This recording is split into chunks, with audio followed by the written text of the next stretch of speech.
Nous sommes le 21 janvier, c'est le 100e anniversaire de la mort de Lénine, mais ce n'est pas le sujet ce soir. Je pense que c'est le 231e anniversaire de la mort de Louis XVI. Là, on est un peu plus dans le sujet parce que Louis XVI était un Bourbon. Ce n'est pas le dernier des Bourbons. Vous savez que cette famille des Bourbons a commencé à régner avec Henri IV. Or, Henri IV, c'est en plein dans notre sujet de ce soir. Et Louis XVI n'est pas le dernier Bourbon. Il va y avoir ses deux frères, après l'épisode napoléonien, qui vont régner, en particulier Charles X, le dernier Bourbon à régner en France, qui quittera le pouvoir en 1830. Or, la France a la particularité d'avoir eu deux rois numérotés Charles X. Ce Charles X qui a réellement régné, le dernier Bourbon, et un Charles X qui a été le concurrent de Henri IV, choisi par le Parlement de Paris, par la Sainte Ligue catholique, mais qui n'a en fait jamais réellement régné, qui a plutôt été le fantoche ou le pantin, en particulier du duc de Mayenne, c'est-à-dire un des frères de Guillaume le Balafré et des Guises. Ça nous ramène donc à la période que je veux étudier, à travers deux villes que nous connaissons bien. D'un côté, Nîmes, dans sa dimension actuelle, la commune de Nîmes en vert, et Arles, dans sa dimension aussi actuelle, en jaune. En rouge, en surimpulsion, les parties urbanisées de ces deux villes. Et immédiatement, je crois que sont aux yeux la différence de taille de la partie urbanisée de Nîmes par rapport à la partie urbanisée d'Arles. Et c'est un des problèmes que j'essaierai d'aborder, d'expliquer pourquoi il y a cette différence entre une ville qui, à 30 km les unes des autres, une ville qui a aujourd'hui plus de 150 000 habitants et presque 180 000 agglomérés autour d'elle, et une ville comme Arles qui est une ville de 50 000 habitants. Lorsque nous allons prendre en considération vers 1500-1550 les deux villes, elles ont à peu près, selon les dénombrements de l'époque, elles ont à peu près la même population. On n'est pas absolument certain, en gros elles ont la même population, et le décrochage va se faire à partir du XVIe, mais surtout du XVIIe siècle, suite aux événements qui ont été dramatiques, qui ont traumatisé ces deux villes au moment des guerres de religion et de la succession de Henri IV, enfin des Valois pour passer aux Bourbons, Henri IV ayant été obligé de conquérir son royaume par divers moyens. Alors, le but de ma démonstration, c'est d'aboutir en conclusion à travers deux familles. La famille André, qui est une famille nîmoise, d'origine nîmoise, et qui est devenue une grande famille internationale du monde de la finance et de la banque, et à travers la famille Pain, dont nous avons conservé ici aux archives un livre de raison, le livre de raison de Gaucher-Pain. À travers deux familles, je voudrais vous montrer comment deux villes et les régions qui les entourent sont, autour du mûrier et du ver à soie, devenus un mûrier protestant du côté du Languedoc, un ver à soie protestant du côté du Languedoc, et des mûriers et des vers à soie catholiques du côté de la Provence. J'espère arriver à vous faire la démonstration que je ne dis pas trop de bêtises pour cette soirée. Alors, révisons un petit peu Quelques dates. Nous allons nous trouver au XVIe siècle, et en particulier dans la seconde moitié du XVIe siècle. Alors 1515, je pense que pas de problème. Ok, je vois, je suis content. Hein? Alors, la victoire française de François Ier, etc., etc. Les Nîmois sont enthousiastes. François Ier vient à Nîmes, on érige une colonne, il veut voir tous les monuments antiques et on commence à inventer Nîmes romaine. Et un lettré de Nîmes invente même une origine antique, miraculeuse pour Nîmes. Nîmes, Némosus, serait la ville qui a été créée par le fils d'Héraclès, Némosus, etc., etc., etc. C'est le début des grands mythes autour de l'Antiquité. 1525, moins connu. Moins connu, pourquoi? Parce que François Ier, grosse défaite. Pas mal de difficultés, prisonnier, et les Nîmois, comme les Arlésiens, s'en souviennent bien, parce qu'il a fallu payer la rançon, n'est-ce pas? Mais n'en parlons pas, parce que c'est une défaite. Ceci dit, attention, Charles Quint a envahi la Provence à ce moment-là. Il l'avait déjà tenté en 1515, il le tente encore en 1526. Et les Marseillais, comme les Arlésiens, n'ont pas un souvenir très bon de ces incursions. Les Génois sont d'ailleurs à l'époque venus aider les Provençaux, les Marseillais, à se débarrasser de la flotte de Charles Quint. Il faut avouer que l'ennemi le plus efficace de Charles Quint en Provence, ça a été la dysenterie. Et ça a permis aux Arlésiens de voir poindre les soldats de Charles Quint. Par contre, à Marseille, vous avez encore une rue qui porte le nom de Boulevard des Dames. C'est les fameuses dames qui se sont battues contre les soldats de Charles Quint. Et il y a une rue Andrea Doria. Andrea Doria, c'était cet amiral génois qui a écrasé la flotte de Charles Quint au large de la Provence. Alors 1559, totalement inconnu, sauf peut-être quelqu'un ici, le traité de Cateau-Cambrésis. Voilà. Oui, mais qu'est-ce que c'est que ce traité de Cateau-Cambrésis? Eh bien, c'est le traité qui signe d'abord la défaite française face à Philippe II. Cette fois, on est devant Philippe II, le successeur et le fils de Charles Quint. Et surtout, c'est la fin de tous les rêves d'Italie pour la France et les Français. Avec le traité de Cateau-Cambrésis, la France renonce à toute prétention du côté de l'Italie. Et ça a des conséquences considérables. Vous avez par exemple un monsieur qui s'appelle François de Guise, qui a 3 fils, etc., qui est chassé de Milan, parce que les Espagnols reprennent Milan après le traité de Cateau-Cambrésis.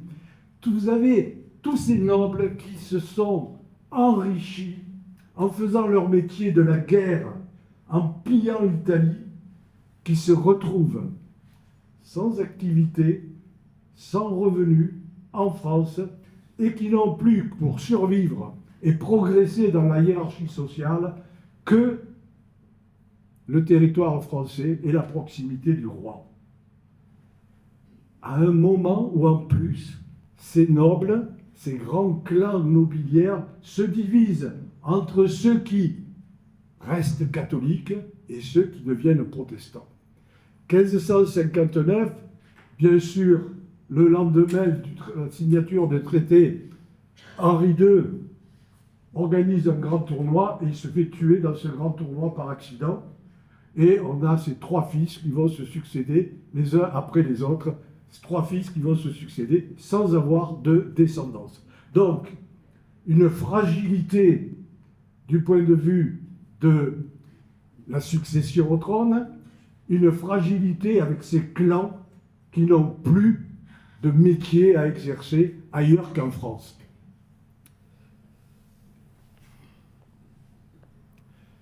Alors, si on change d'échelle,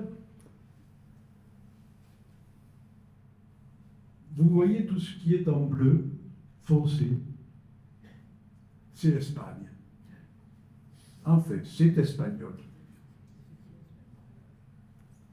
Les royaumes d'Espagne, Philippe II est même roi de Portugal par des systèmes matrimoniaux. Il est maître de la Franche-Comté, des Pays-Bas dits espagnols. J'ai un peu triché sur cette carte. J'ai déjà mis les Pays-Bas, les actuels Pays-Bas, je les ai déjà mis indépendants. Ils sont seulement en réalité en train de conquérir leur indépendance et ils sont en train de devenir calvinistes. J'ai un peu anticipé, mais de toute façon, il y a déjà des batailles et des guerres qui vont durer à peu près 80 ans et qui aboutiront à l'indépendance des Pays-Bas.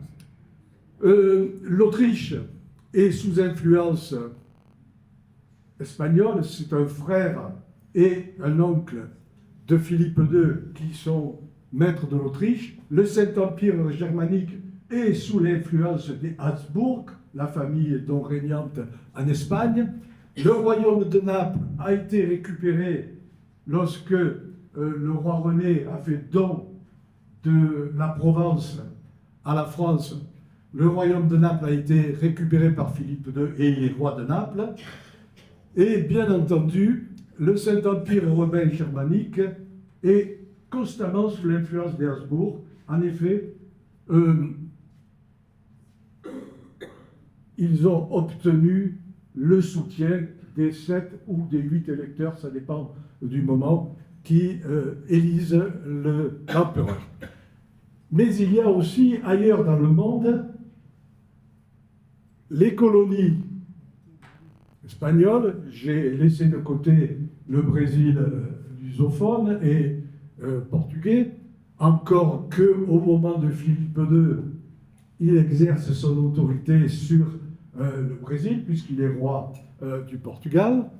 Vous avez l'Amérique centrale et une partie de ce qui est aujourd'hui la Floride, le Texas, etc. Présence également sur tous les pourtours de l'Afrique et jusqu'aux Philippines et au sud des îles du Japon.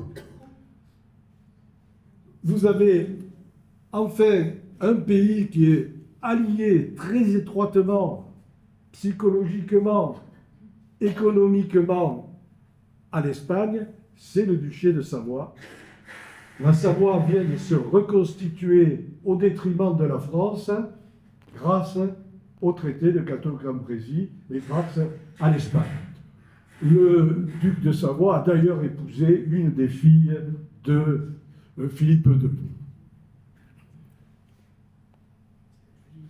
Alors, dans ce système-là, vous avez deux villes, dans cet immense système espagnol, vous avez deux villes qui jouent chacune un rôle plus ou moins important.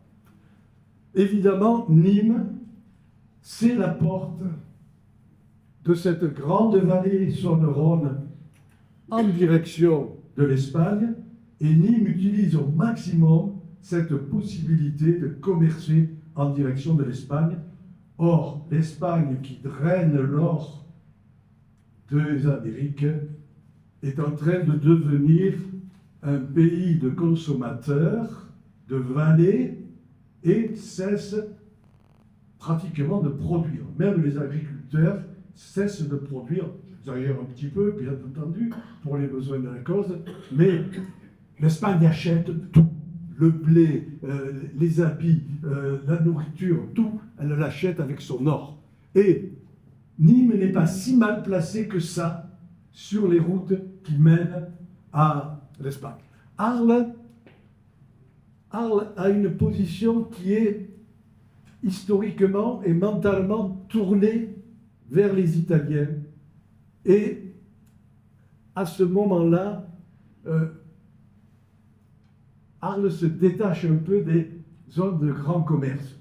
Et d'ailleurs, les Arlésiens entreprenants commencent à s'orienter vers Marseille, Marseille qui essaie de s'allier avec plus ou moins de bonheur avec Gênes. L'arrière-pays de Nîmes est très proche. Les Cévennes, le Massif central. L'arrière-pays d'Arles est beaucoup plus lointain. Il est lointain pour deux raisons. Arles est devenue française seulement depuis 50 ans. En 1481, Arles n'était toujours pas française, et la Provence non plus. Donc vous avez un demi-siècle, en 1550, de francisation de la Provence et d'Arles. Arles reçoit sa population d'ouvriers agricoles, en particulier de la Savoie, d'un pays étranger et d'un pays lointain. Les grands immigrants et les grandes familles d'immigrants qui s'installent définitivement à Arles sont rares, et ce sont des Savoyards. On peut en citer une ou deux dont je reparlerai tout à l'heure, en particulier les Laurence, qui vont donner un archevêque d'Arles et l'évêque d'Embrun. Chaque fois qu'il y a une crise démographique à Arles, et en général à Nîmes en même temps, peste, choléra, etc., la population des Cévennes vient combler les vides. La population de la Savoie comble beaucoup moins rapidement les vides, d'autant plus qu'il faut qu'il y ait une raison attractive d'aller vers Arles ou d'aller vers Nîmes, bien sûr. Alors, après ce que je viens de vous dire, surtout, ne concluez pas que la grande puissance européenne, c'est l'Espagne. Au contraire, l'Espagne, c'est un pays moribond. Dans la période que nous considérons, 3 fois, l'État espagnol va faire faillite.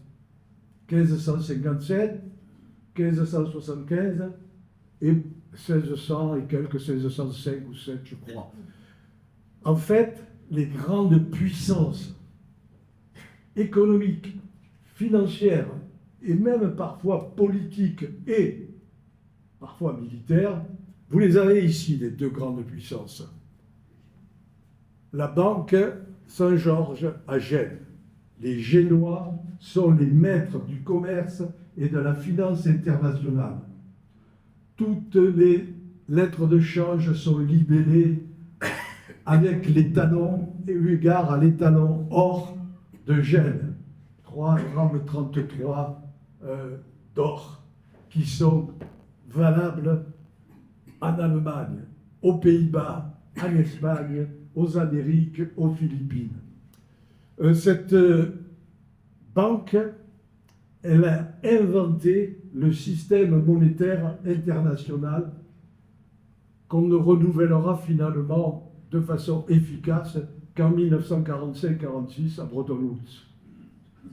Il y a pendant à peu près 3 siècles, à travers le système inventé par Gênes, un système monétaire international qui permet les échanges et qui permet à l'occasion aux Génois de gagner beaucoup d'argent, bien entendu. Deuxième groupe extrêmement important, pas tout à fait le même genre, les Médicis, les Toscans, les marchands, banquiers. Vous avez ici les changeurs toscans de Florence, le blason des Médicis. Et pour vous donner une idée de la puissance de ces gens, cette dame ici, c'est Marie de Médicis, qui va épouser en deuxième noces Henri IV. Ce brave Henri IV vient de faire une guerre pour conquérir son royaume. Il vient d'acheter les dettes de tous ses adversaires pour les convaincre de l'accepter comme roi. La France est au bord de la banqueroute, Henri IV est au bord de la banqueroute.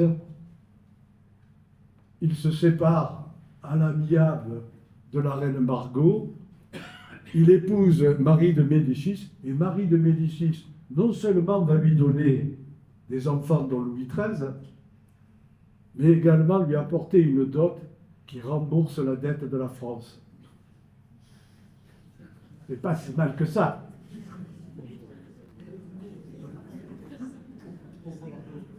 C'était certainement les Médicis.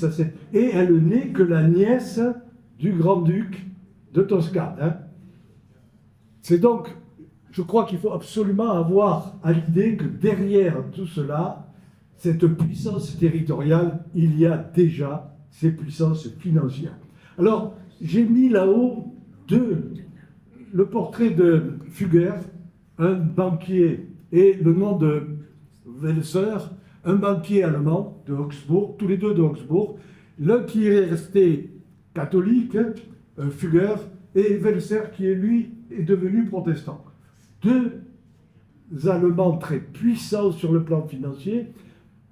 Quand Charles Quint a été candidat au Saint-Empire, il y avait un autre candidat, c'était le petit François Ier. Personne ne voulait de François Ier en Europe. Il a fallu acheter les 7 votes.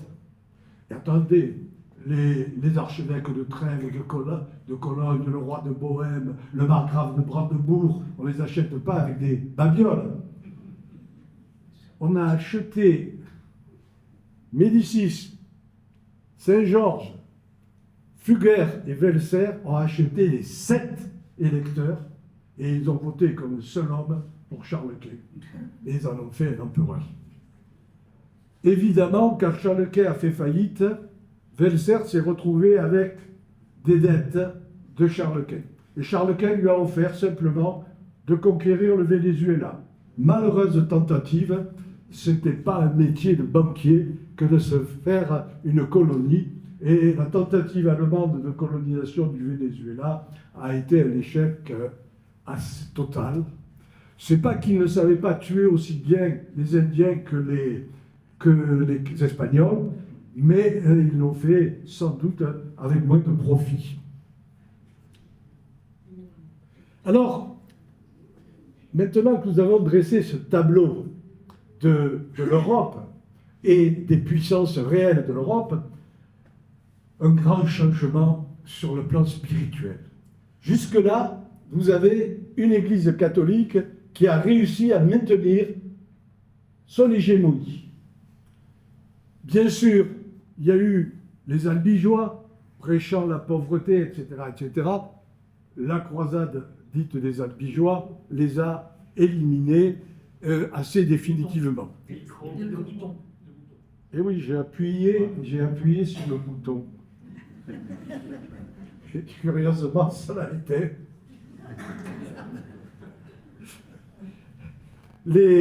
Donc, hégémonie catholique remise en cause, non pas par les Albigeois, non pas par les Vaudois, les pauvres de Lyon, qui existent encore, vous savez, groupes secrets, en particulier réfugiés dans le Luberon, appelés après la peste noire par l'évêque d'Apt pour repeupler cette région. Là, par contre, vous avez 2 personnes et 2 religions qui apparaissent et qui sont un changement définitif et radical, puisque ces 2 religions existent encore aujourd'hui, les luthériens et les calvinistes. Alors, là, pas entrer trop dans les détails concernant ces 2 religions, il y a une grande rupture. Première rupture, évidemment, la question du purgatoire. Pour les catholiques ont inventé le purgatoire, ont commencé à inventer le purgatoire à partir du IXe siècle et ont adopté l'idée de purgatoire définitivement, il me semble, vers 1247 à un concile qui était probablement à Lyon. Il me semble que c'est... Oui, ben voilà, il est marqué, d'accord. Le purgatoire, c'est fort intéressant parce que ça permet de ne pas avoir un monde manichéen. Vous êtes parfait ou imparfait, mais vous n'êtes pas nécessairement condamné. Et si en plus vous faites intercéder des saints au profit de vos morts, de vos défunts, peut-être qu'ils resteront un peu moins longtemps en purgatoire. Je suis un peu désolé de le présenter de cette manière aussi schématique, n'est-ce pas? Mais pour les protestants, c'est perçu un petit peu comme ça. Hein. Il faut bien convenir. Alors, il y a également la question de la pauvreté et la question du travail. Sur la pauvreté, Luther a déclenché dans les pays allemands et la Bohème un mouvement qu'on a qualifié de communisme primitif. Le retour à la pauvreté. Et les paysans allemands bohémiens s'emparent de cette idée, une église pauvre, ils sont d'accord, ils s'emparent des châteaux, ils s'emparent des banques, et Luther donne un vrai coup de frein en disant en particulier, en faisant remarquer que le taux d'intérêt, le prêt, dans le Deutéronome par exemple, on parle de l'année sabbatique, et l'année sabbatique, qu'est-ce que c'est? C'est cette année où tous les 7 ans, on remet la dette. Donc si on remet la dette, c'est qu'on peut prêter. Et le deuxième point, important de mon point de vue, bien sûr qu'il y en a d'autres, c'est le rapport au travail. Pour les protestants, se retirer du monde comme le font les moines, l'hérénétisme, c'est un retrait à l'égard du Seigneur. Et ils utilisent cette idée que travailler, c'est louanger Dieu. Petit à petit, vous avez d'ailleurs une idée qui se fait chez les protestants, celui qui aime le travail est aimé de Dieu. Et si le profit vient solder ce travail, c'est probablement que vous êtes aimé de Dieu. Car il y a un petit problème en particulier chez les calvinistes, c'est que chez les luthériens aussi, mais alors chez les calvinistes, évidemment, c'est que vos œuvres ne vous sauvent pas. Ce qui vous sauve, c'est votre élection par le Seigneur. Vous êtes prédestiné à être sauvé. Quand j'étais gosse, lorsque je faisais des bêtises avec mes copains catholiques, ils allaient à la confesse et c'était réglé. Et nous, on avait insulté Dieu. C'était autrement difficile à supporter. Donc, ce monde-là est un monde qui est brutal. Les calvinistes comme les luthériens sont des iconoclastes. Pas d'image, pas de représentation de ce qui est au ciel, ce qui explique les destructions de croix, les destructions de toutes les représentations divines, etc. Et quand on dit que les calvinistes ou les luthériens protestent, ils protestent avec force, ça se sent. Et ce n'est pas pour rien qu'on les appelle les protestants, parce qu'ils témoignent de leur foi par des actes qui sont parfois des actes d'une violence importante. Alors, cette religion protestante gagne en particulier les pays du Nord. Tout ce qui est en orange, je suppose qu'on le voit orange, c'est ou rouge, disons, en couleur chaude en tout cas, ce sont les pays qui sont devenus protestants. Diverses obédiences protestantes, calvinistes, luthériens ou anglicans, on les comptera là-dedans. Ce qui est resté en bleu, c'est évidemment les pays catholiques. Et en France, vous voyez la diffusion, en particulier dans le sud de la France, de ces églises protestantes et de ces communautés protestantes. Ils ne sont pas très nombreux, probablement 10, 12, peut-être 15% de la population, mais ils sont particulièrement actifs et ils représentent des catégories sociales qui sont déjà marquées par le travail et qui ont un rôle économique considérable dans le pays. Ce qui fait leur importance compte tenu, leur surimportance compte tenu de leur nombre finalement relativement modeste. Ici, vous avez la plupart, chaque tache rouge, c'est une tache qui représente une église, un temple calviniste plus ou moins élaboré, dressé selon la formule ou pas. Et vous voyez en particulier dans le Languedoc la forte présence des protestants dans ce Languedoc. Quelques taches blanches, évidemment, mais le sud, vous avez une sorte d'écharpe méridionale de protestantisme. Par contre, en Provence, vous remarquez qu'il y a quelques communautés. À Arles, on estime qu'il y a peut-être eu 100 huguenots, 40 familles qui ont très vite été chassées. Et quand on tue un protestant à Arles, on en tue, rassurez-vous, c'est généralement plutôt un catholique qui serait capable d'accepter le roi Henri IV. C'est un bigarrat, on appelle ça, on ne dit pas des baquers. Les quelques protestants qui étaient à Arles se sont réfugiés, en fait, très vite au Beau, à Mauriès ou dans le Luberon. Alors, nos deux villes sont deux villes remparées. Ici, une représentation de Nîmes. Nîmes est réduite à l'écusson. Arles, vous la reconnaissez également, en particulier grâce au Rhône, et elle est remparée. Et au moment des guerres de religion, Arles, qui a laissé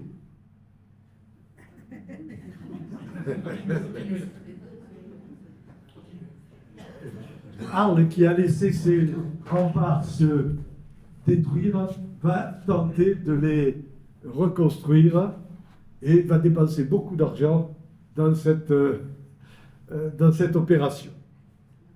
Voilà. La technique est avec nous. Alors, ces deux villes, voilà, vous voyez, Nîmes réduite à ce qu'on appelle l'écusson aujourd'hui, qui n'est qu'un petit morceau de la ville, bien entendu, et Arles, toujours dans ces remparts qu'il faut reconstruire parce que les guerres de religion menacent. Et vous remarquez, ce qui est en violet sur les deux cartes, ce sont la plupart des possessions ecclésiastiques.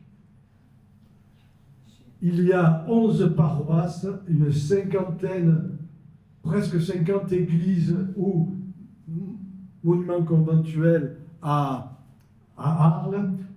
Pour comparer avec Paris, Paris a 66 monuments reliés en relation avec l'Église catholique. Marseille en a 36, Arles en a 30, Avignon en a 36. C'est énorme. La présence du clergé catholique est considérable à Arles. C'est beaucoup moins vrai à Nîmes, où il y a une sorte de forteresse, l'évêché, et des églises qui sont hors les murs, déjà beaucoup moins protégées que l'iconoclastie, et en plus, la bourgeoisie locale est très vite attirée par le protestantisme. Alors, ces deux villes se trouvent dans un conflit, et en sont des parties prenantes, dans un conflit très simple.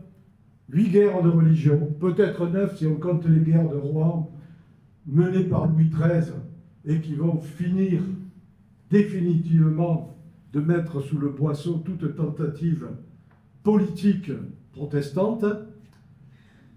Grand problème, donc le problème de la succession entre les Valois et les Bourbons. Le problème est celui-ci. Les Valois n'ont pas de successeur. Henri IV, en vertu de la règle de la primogéniture mâle, est celui qui est le plus directement l'héritier du trône. Mais il n'est pas catholique, il est protestant.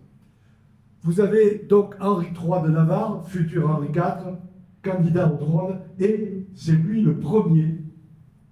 Vous avez son oncle, Charles Ier de Bourbon. Son oncle, mais le troisième fils du papa, etc., de Henri IV, du grand-père de Henri IV. Donc, très loin de l'ordre de succession, que les catholiques vont choisir comme roi, le fameux Charles X dont je vous parlais au début de la séance. Isabella d'Espagne, qui est en fait Élisabeth de France, la fille de Marie de Médicis et de Henri II, a des prétentions au trône, mais bon, Philippe II a d'autres problèmes que celui de tenter de s'emparer du trône pour sa femme. Et puis, la règle de la primogéniture mâle est tellement implantée dans le pays des Lys que Isabelle n'a aucune chance. En fait, sa candidature est faite pour appuyer la France. Et vous avez quelqu'un qui a des prétentions, alors lui qui est un bon militaire, qui est un type capable, un très très grand militaire, mais qui a peu de moyens, Charles-Emmanuel de Savoie, premier de Savoie, qui est le petit-fils de François Ier. Il est de la famille quand même. Et lui, bon, honnêtement, il n'aspire pas au trône de France. Mais il a deux régions qui l'intéressent. Le Dauphiné. Le Dauphiné, après tout, n'est que depuis 2 siècles français. Et la Provence, qui n'est française que depuis 50 ans. Imaginez un État qui aille du Pô, de la plaine du Pô, pourquoi pas de l'Adriatique jusqu'au Rhône. Pas beau ça? Merveilleux. Et à un moment donné, il pense sérieusement à cette possibilité-là. Alors, comment se situent nos 2 villes dans ce monde? En haut, Nîmes, et une chronologie sur 1547-1630. Quand vous voyez du rouge, ce sont les protestants qui dominent et qui font la loi dans la ville. Faites du rouge ou orange peut-être. Avec un point 1567 qui explique la domination protestante, le massacre des catholiques dans Nîmes, et évidemment à partir de là, les catholiques se terrent ou éventuellement font allégeance à l'Église protestante. De temps en temps, vous savez, ces guerres de religion se terminent par un traité de paix définitive qui dure 3 jours, etc., etc. Donc on a un petit retour des catholiques, mais en fait, vous voyez, sur toute cette période-là, le retour des catholiques est extrêmement limité. À partir de l'édit de Nantes, on a un retour des catholiques, et sous Louis XIII, 1610, et en particulier la régence de sa mère, les catholiques vont reprendre le dessus, et petit à petit, Louis XIII va chasser les protestants de tout le domaine politique et les cantonner dans le domaine économique. C'est pour ça que j'ai changé avec la couleur, j'ai mis une couleur jaune, pour montrer ce moment où les protestants, vaincus sur le plan politique, deviennent des spécialistes de l'économie industrielle, commerciale et financière. Alors, du côté d'Arles, vous voyez, les choses sont beaucoup plus simples en apparence. Tout bleu, tout catholique tout le temps. Quelques massacres de protestants, je vous ai dit que ces massacres de protestants, c'est souvent des massacres de catholiques trop modérés. Mais au centre, là, vers 1590-1591, des couleurs plus vives. Là, les catholiques s'entretuent. Parce qu'ils ne sont pas d'accord entre eux sur l'avenir de la Provence, sur l'avenir du royaume et sur l'avenir de la participation de Arles à ce monde-là. C'est donc une affaire totalement catholique, mais avec des brutalités entre catholiques. J'ai changé la couleur. 1630, c'est l'apaisement avec l'archevêché et l'archevêque Laurence, qui est un archevêque tridentin, réformateur, moderniste, et du cru. Un des grands problèmes posés par la réforme tridentine, c'est de trouver des archevêques qui soient dans le pays et qui vivent dans le pays pour faire fructifier la foi catholique. Alors, à Nîmes, comment se passent les choses? Eh bien, le consistoire, c'est-à-dire le groupe des anciens et de ceux qui dirigent l'église autour du pasteur, le consistoire prend en main la ville. La cathédrale a été détruite. On a conservé la tour, parce qu'elle sert de tour de guet pour surveiller les catholiques. Et on divise la ville en une douzaine de secteurs qui sont sous contrôle des anciens. On instaure un ordre moral extrêmement sévère, interdiction de danser, interdiction d'écouter de la musique, interdiction de jouer, sauf les échecs. Interdiction, bon, je ne parle pas de boire, la prostitution, etc. Alors là, c'est l'abomination totale. Un ordre moral complet. Les échoppes doivent être fermées pendant les 4 prêches, les 2 de la semaine et les 2 du dimanche. Le consistoire s'érige un tribunal de paix et judiciaire. Les affaires entre les commerçants ne sont plus réglées par la sénéchaussée, par les représentants du roi, mais par le consistoire. On le sait très bien tout ça parce qu'on a les notes du consistoire sur un siècle. Toutes les notes vont dans une telle qui a dit que nous lui avons fait remarquer que le Seigneur ne permet pas, etc., etc. Il y a comme ça un texte extraordinaire qui a été étudié par Philippe Charret, un professeur maintenant à l'université de Pau, et qui est extrêmement intéressant. On distribue, quand on va au culte, des méros, c'est-à-dire, vous voyez, avec celui de Nîmes, avec évidemment le crocodile, et le méro, c'est la preuve que vous êtes venu au culte. Alors, évidemment, pour certaines personnes, c'est intéressant d'avoir cette preuve, parce que faut s'arranger avec le Seigneur, et surtout avec les anciens du consistoire. Alors, il y a peut-être eu une tentative séparatiste chez les protestants du Midi. Nîmes et Anduze ont convoqué la réunion des provinces du Midi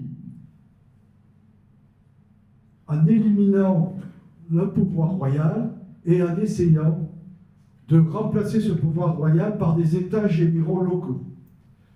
Ces régions sont sous l'ordre, sous la protection de 2 protecteurs, dont un sera Henri III de Navarre. L'ensemble de ces régions sont placées sous la protection de 2 protecteurs. Il y aura un Condé, bien entendu, et Henri III de Navarre, qui deviendra très vite le seul protecteur. Les sous-régions sont dirigées par un colonel et il y a des subdivisions par des capitaines. Alors, militairement, c'est très bien organisé. L'impôt dans ces régions est levé par l'impuissance protestante, ce qui veut dire qu'on se substitue à l'État central. Et à un moment donné, on peut penser qu'il y a eu une vision de provinces unies. Si on appelle les provinces unies du Midi, ça fait un peu référence aux provinces unies des Pays-Bas qui sont en train de s'émanciper. Mais jamais les protestants n'ont appelé leur union provinces unies. De ce point de vue, ils l'ont toujours appelé province de l'Union. Et il y a très vite eu un problème, parce que le grand protecteur de ces provinces de l'Union, c'est Henri IV. Or, Henri IV, il est en train d'essayer de conquérir le royaume. Les protestants du Midi ne vont plus essayer de se séparer du royaume et de ce roi qui tente de reconnaître, même lorsqu'il va abjurer la religion protestante. De ce point de vue, même s'il y a eu des places fortes militaires, on n'a pas vraiment un État dans l'État qui se constitue. Cependant, on peut dire qu'il y a eu quand même certainement, je pense à certains, à Coligny par exemple, un des Coligny, François, qui était un des fils du grand Coligny, a eu des idées un peu séparatistes. Alors cette question est totalement réglée en 1630, les Rohan, derniers grands seigneurs protestants, avec les Rohan Soubise de La Rochelle et les Rohan d'Anduze, du Rouergue et de Nîmes, ont fortifié Nîmes. Vous voyez les fortifications gigantesques qui ont été entreprises par des ingénieurs italiens, bien entendu. C'était eux les spécialistes de ce genre de fortification. Vous reconnaissez l'écusson, et la ville est entièrement remparée par un système des ouvrages de Rohan qui seront balayés par Louis XIII et Richelieu. Louis XIII et Richelieu étant deux remarquables stratèges militaires et combattants militaires. Cette défaite des Rohan, c'est la dernière tentative avant la guerre des Camisards en 1703, des protestants d'obtenir par la force certaines libertés. Alors du côté d'Arles, le problème est identique, mais les solutions ne sont pas du tout les mêmes. Pas question d'accepter Henri IV, le protestant. Et Charles Ier, qui est cardinal, après tout, est un Bourbon. Il est dans l'ordre de succession peut-être un peu lointain, mais pourquoi pas. Alors, au niveau national, c'est De Guise, le duc de Mayenne, le frère qui a survécu à cette période troublée, qui mène la Ligue, la Sainte Ligue catholique, contre les protestants et contre la succession par Henri IV. Alors Mayenne, c'est un homme qui a été très puissant. Il est le maître de Paris, il est le maître des 2/3 de la France. Il a les armées françaises, il a une bonne partie de la noblesse catholique sous son autorité. Il se fait nommer d'un titre un peu, je ne sais pas trop ce que ça veut dire, lieutenant général du royaume. Et disons qu'il a un peu, pourquoi pas, devenir roi un jour. Il a un peu cette idée-là, mais il a un gros problème, mauvais militaire, très mauvais militaire, boulimique et dépensier. Une dette que Henri IV saura racheter au moment opportun. Alors au niveau local, on va simplifier le comte de Carcès, un militant. Comte de Carcès, pourquoi pas Charles Ier de Bourbon, qui n'arrivera jamais au pouvoir, et pourquoi pas un côté de Provence sous l'autorité du comte de Carcès. Chrétienne Daguerre, comtesse de Sceaux, peu influente à Arles, mais très influente autour d'Arles et à Marseille. Alors elle, c'est une combattante extraordinaire. Comment se partagent les catholiques d'Arles? Les bigarats. Alors les bigarats, c'est ceux qui disent, mais la règle est la règle, ça doit être Henri IV qui doit succéder. Et ils ont raison de le faire à un moment donné, puisqu'en 1593, Henri IV abjure et devient catholique. Et à partir de là, le pape enjoint aux catholiques d'obéir et de reconnaître Henri IV. Vous avez toute une série de catholiques modérés qui ne veulent pas d'un protestant et qui vont faire appel au pape. On va placer la Provence sous la protection du pape en attendant que des jours meilleurs, on ne sait jamais. Parmi eux, un avocat, Laurent, qui est le fils de Louise de Laurent, un émigré venu s'installer comme médecin à Arles. Les catholiques carcistes. Alors ces catholiques carcistes, ils soutiennent le comte de Carcès. Pourquoi? Pour qu'il devienne comte de Provence? On ne sait pas exactement. Mais beaucoup sont carcistes parce que ça permet de faire du butin quand on se bat dans les campagnes aux alentours, etc. etc. C'est pas très convaincant. vous avez toute une série de catholiques extrémistes qui sont pour la Savoie, avec plusieurs hiérarchies. On va donner le Dauphiné à la Savoie et la Provence sera sous la protection de la Savoie. On va donner la Provence à la Savoie, et Marseille à Charles Quint, à Philippe II.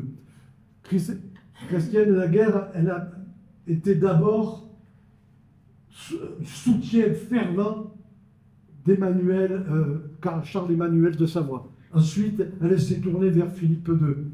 En fait, elle, c'est clair, elle rêvait d'être comtesse de Provence.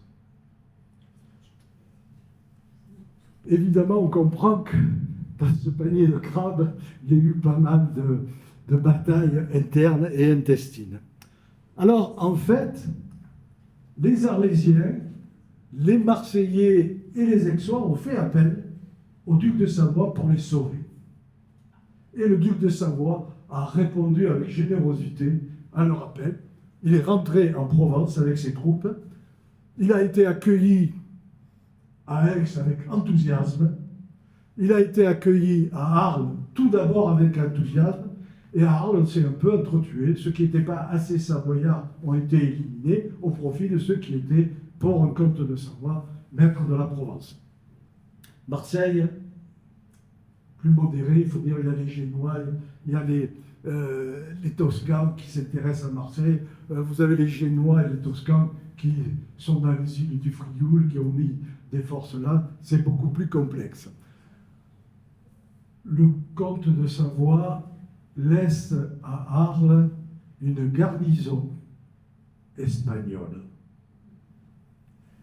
C'est insupportable pour les Arlésiens qui se révoltent, chassent ces Espagnols, souvenir d'il y a quelques années, massacrent les pro-savoyards et redonnent le pouvoir pendant quelques jours aux modérés catholiques de la ville.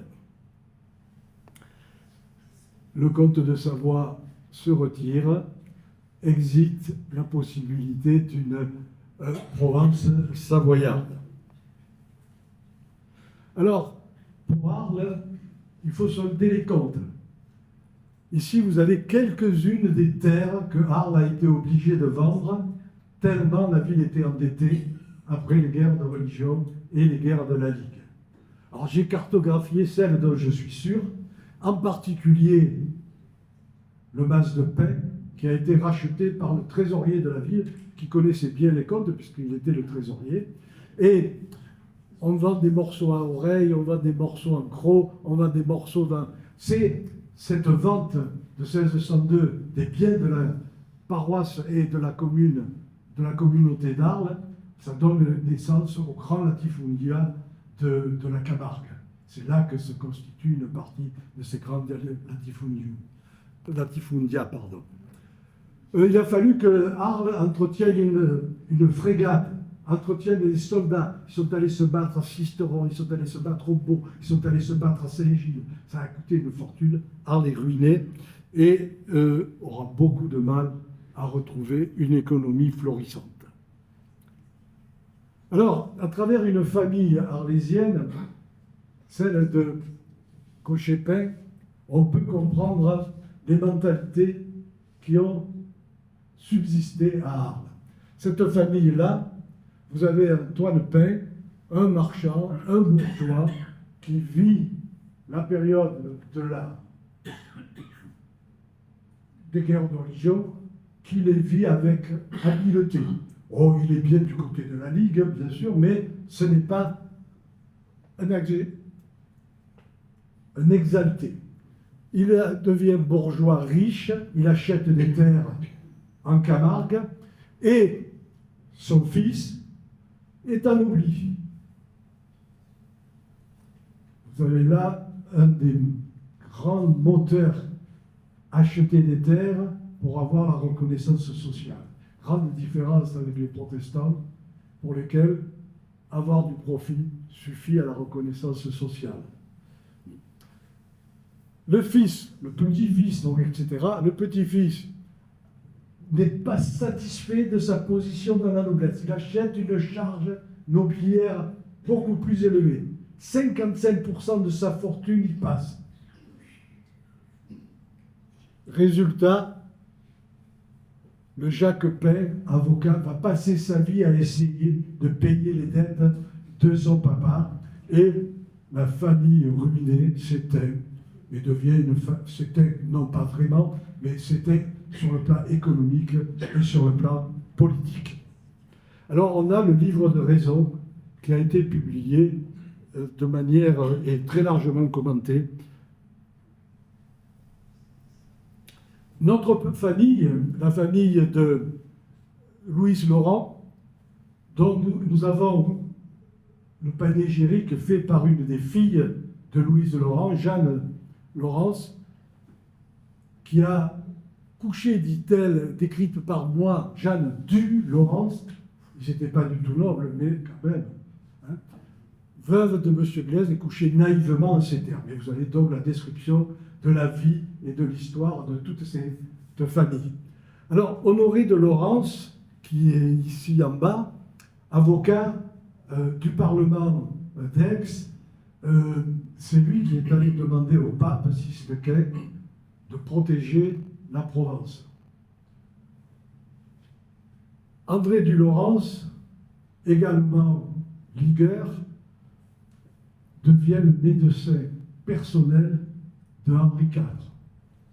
Honoré de Laurence, un jour, Henri IV demande à son représentant en Provence, et le bonhomme Laurence, qu'est-ce qu'il est devenu? Ah, mais vous savez, monsieur, il est veuf.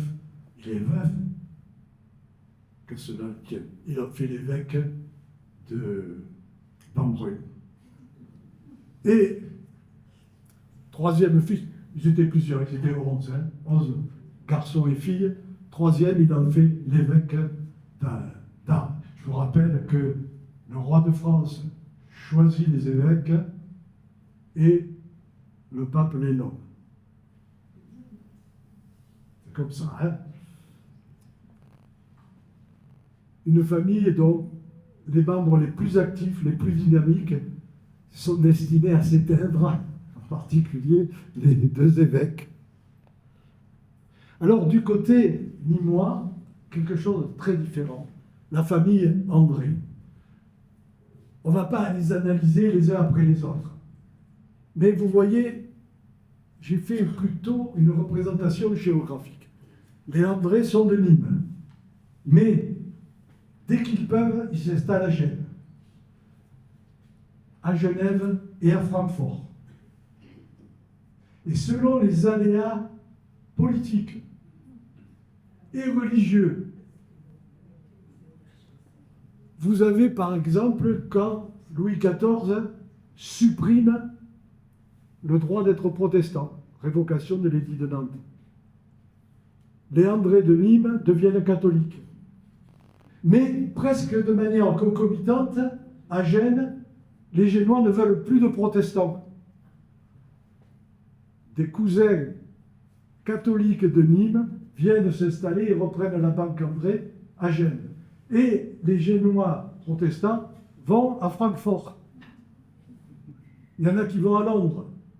Vous avez toute une famille qui, pendant 2 siècles, a constamment placé ces hommes, ces mariages, dans une fonction qui est une fonction essentiellement économique. Alors il y a un petit texte qui est célèbre, un papa, André, qui découvre que son fils est amoureux de son épouse. Il a épousé une grande banquière, une fille de banquier bien entendu, et en plus il est amoureux. Et on s'étonne parce que le soir il l'a rejoint. Au lieu de travailler 15 heures, 20 heures, il travaille 8 à 10 heures seulement. Et on a une petite lettre où le papa est étonné. Vous vous rendez compte ce que peut faire l'amour? Mon fils ne travaille que 10 heures par jour. Alors, les André, très habiles, jouent sur l'international, fabriquent à Nîmes, et aussi, qu'est-ce qu'ils fabriquent? Au lieu de fabriquer de la soie luxueuse, etc., ils fabriquent une soie ordinaire. Ils vont fabriquer de la toile très ordinaire. Cette toile, elle est destinée à qui? Pas aux nobles, pas à une représentation futile, non, aux marins. Les marins vont importer dans le monde entier cette toile qui est connue sous le nom de Nîmes, bien entendu. Les André sont, aujourd'hui, c'est une famille directement éteinte. Mais qu'est-ce que nous avons qui reste des André? De Vlies au BC. La grande banque ABN, c'est-à-dire la banque des Pays-Bas, Ambros et Amsterdam, Rotterdam, la banque des Pays-Bas, c'est l'héritage de la banque André. Le musée Jacquemart-André, c'est des héritiers de ces André qui ont fait des bas de soie et des bas de la grisette, de toile. Toute cette famille, vous avez à un moment donné un régent de la Banque de France. Bon, il est au fauteuil 14, je suis d'accord, mais c'est déjà quand même pas mal. Régent de la Banque de France. Ils sont, les André, vous les trouvez dans la céramique, dans la métallurgie, dans les chemins de fer, dans les zones évières, vous les trouvez partout. Alors pour conclure, on peut dire que vous avez deux tendances qui vont s'affronter une fois ces guerres de religion passées. La tendance du conseiller économique discret de Henri IV, la FEMAS, il faut produire dans le royaume ce que le royaume doit et peut produire. C'est l'ancêtre des mercantilistes. On doit produire et transformer les matières premières qui sont dans le pays. Même si c'est de la matière première transformée de manière médiocre. On affiche pour le grand peuple Sully et Olivier de Serres en disant les deux mamelles de la France, labourage et pâturage, etc. Ça, c'est la propagande. Et ça marche, puisque c'est ce qui nous est resté à l'esprit, bien entendu. On plante 4 millions sous le règne de Louis XIV, de Henri IV et de Louis XIII, on plante 4 millions de mûriers en Provence et en Languedoc. En Provence, on écoute ce que dit Olivier de Serres, on croit ce que dit Olivier de Serres et Sully. Ça fait un bon petit complément pour un petit propriétaire et sa famille de tirer le fil et de le vendre, en particulier de le vendre aux Italiens. De l'autre côté, on écoute la FEMAS. Ce qui rapporte, ce n'est pas de tirer le fil, c'est de le transformer en tissu et de le vendre. Et la différence, là, est considérable. C'est pour ça qu'au début, je vous disais, les mûriers et les verres à soie sont protestants d'un côté du Rhône et catholiques de l'autre côté, bien entendu. En fait, les uns courent après le blason, la noblesse, la reconnaissance sociale par le blason, et les autres, fabriquant des bas de soie mauvaises, s'emparent du marché de l'Amérique. Il n'y a pas un marché d'Amérique latine qui ne soit maîtrisé par les Nîmois. 90% des bas de l'Amérique latine proviennent de Nîmes par l'intermédiaire de ces villes. La Bible, plus les bas de soie, une fortune considérable. Et voilà.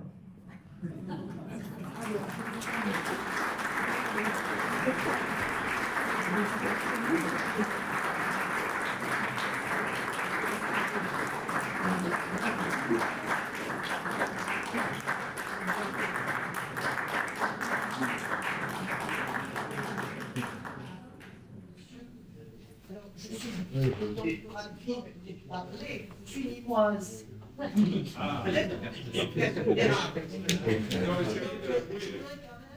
Simplement préciser que vous avez beaucoup parlé des mûriers, vous avez parlé du nombre incalculable de mûriers que l'on a plantés à cette époque. Ce que vous avez peut-être oublié, c'est qu'un certain François Traocas avait planté beaucoup plus de mûriers, probablement surtout en Languedoc et en Dauphiné, qu'Olivier de Serres. Sauf que François Traocas, il n'a pas eu la popularité d'Olivier de Serres. C'est un personnage qu'on a complètement oublié. Et je pense, si, on l'a très peu oublié parce qu'à Nîmes, personne ne parle de Traocas, alors qu'il a été très, je pense, impliqué dans cette affaire-là. Donc c'est un peu un hommage à Traocas que je voulais rendre par mon intervention. Vous avez raison. Et puis, vous remercier de ce que vous avez dit à propos de Nîmes. Une petite précision quand même. Vous parliez tout à l'heure, en dehors des remparts d'églises, c'était essentiellement les chapelles du couvent. Hein, voilà, et pas les églises. Merci. Traocas était la face cachée de l'économie de Henri IV et de Louis XIII. Parce que on ne parlait pas d'économie mercantiliste. La grande mode qui va venir, c'est la mode des physiocrates.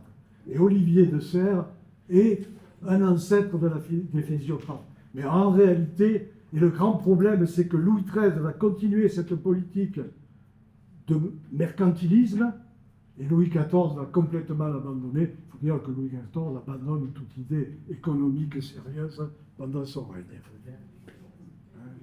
Colbert a essayé tant bien que mal d'échapper à ce désastre économique.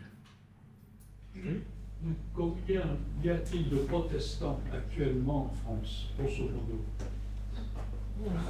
Ah, bonne question. Grosso modo, je n'ai pas vraiment idée, mais 200 000, non? Oui. Bon, à Nîmes, à un moment donné, c'est-à-dire au début du 19e, il y avait à peu près, on va dire, en gros, 40% de la population qui était protestante. Aujourd'hui, on va dire il y a 15% à peine. C'est assez difficile de faire, parce que la République, en principe, ne classe pas les gens en fonction de leur religion, etc. Hein. On réclame. Bon, comme il y a quand même un certain nombre d'obédiences protestantes, parce qu'il y a les calvinistes, mais vous savez que les évangélistes sont actuellement en très grand progrès, et il y a des églises évangéliques qui sont particulièrement actives et dynamiques, dont on ne connaît pas exactement le nombre de membres. Je vois qu'à Marseille, par exemple, l'Assemblée de Dieu, toute une série de ces progresse fortement et recrute en abondance. Donc, mais il n'y a pas 10% de la population qui est protestante. 3%, Google, 3%, oui. 1 million. 1 million. 44 millions. Oui, madame. Oui, je suis aussi pour répondre à cette question. Je suis pasteur ici à Arles, donc pasteur protestante. Vous connaissez votre prédécesseur? Comment? Prédécessrice. J'avais rencontré votre prédécessrice. Ah, d'accord. Il est content de vous connaître. Et merci de votre présence. Ça m'intéressait particulièrement. Donc, on considère en général les chiffres qu'on donne, mais qui sont très globales pour les raisons évoquées. C'est 2% de la population, avec 1% protestants, luthéro, réformés, calvinistes, qui diminue, et 1% qui augmente, et maintenant on dépasse même les 2% à cause des évangéliques, pentecôtistes, etc., qui est un nombre qui augmente. Mais bon, on ne peut pas le dire exactement, ça reste des estimations, un bon 2%. Existe-t-il aujourd'hui une Médicis à marier pour effacer la dette du pays? Je ne sais pas s'il y en a une à marier, mais il y a un descendant de Médicis qui est encore une personne très très riche. Mais ce n'est pas Elon Musk.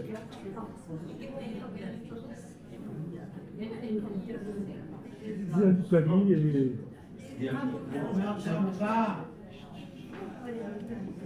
La question c'était est-ce qu'il y a encore une Médicis à épouser? En France, ça permettrait de résoudre quelques questions de dette. Et la réponse est qu'il y a encore un Médicis qui est répertorié parmi les gens qui ont une certaine fortune en Italie. Mais je ne sais pas s'il y a une fille. On va terminer sur ce message d'espoir. On pourrait parler peut-être de dragonnade. On saute un siècle, là, pratiquement. Hein? Mais les dragonnades, les André ont su réagir. Vous voyez, par exemple, quand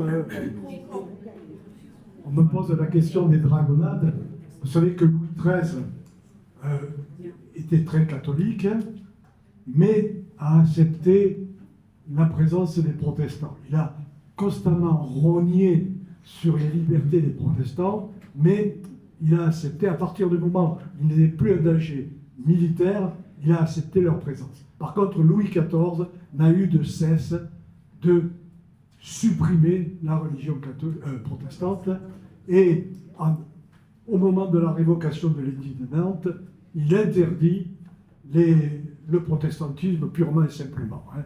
Et comment il a obtenu cela?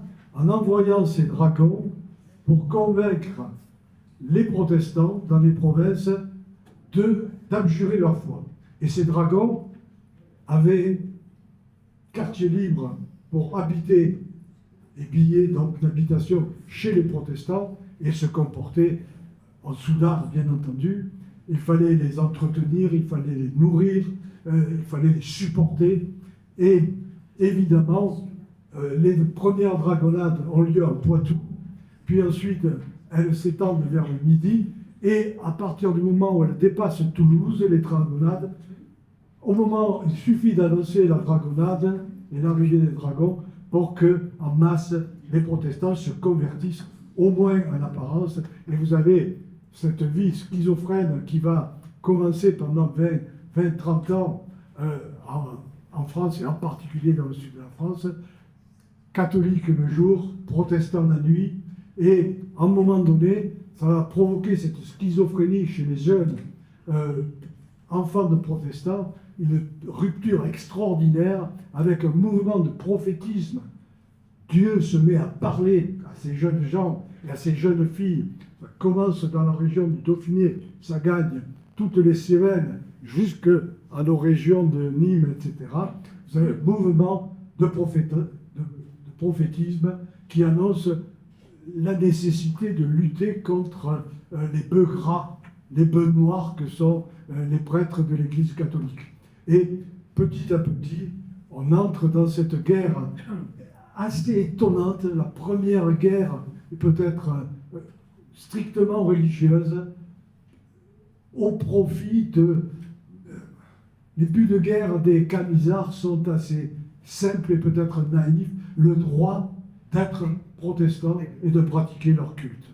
Et cette guerre, vous avez à peu près 10 à 15 000 Camisards, hein, parce qu'on pense qu'ils portaient la chemise la nuit et qu'ils étaient repérables à ça, qui vont tenir tête à la plus grande armée du monde, celle de Louis XIV. Et il va falloir l'habileté du maréchal de Villars pour négocier avec les chefs Camisards une reddition qui n'accorde aucun droit aux protestants, sauf celui de rester protestant du moment qu'ils ne le montrent pas trop. Et il faudra attendre la Révolution française pour que la religion protestante soit à nouveau admise comme une religion à part entière dans le pays. Ça me paraît une conclusion merveilleuse.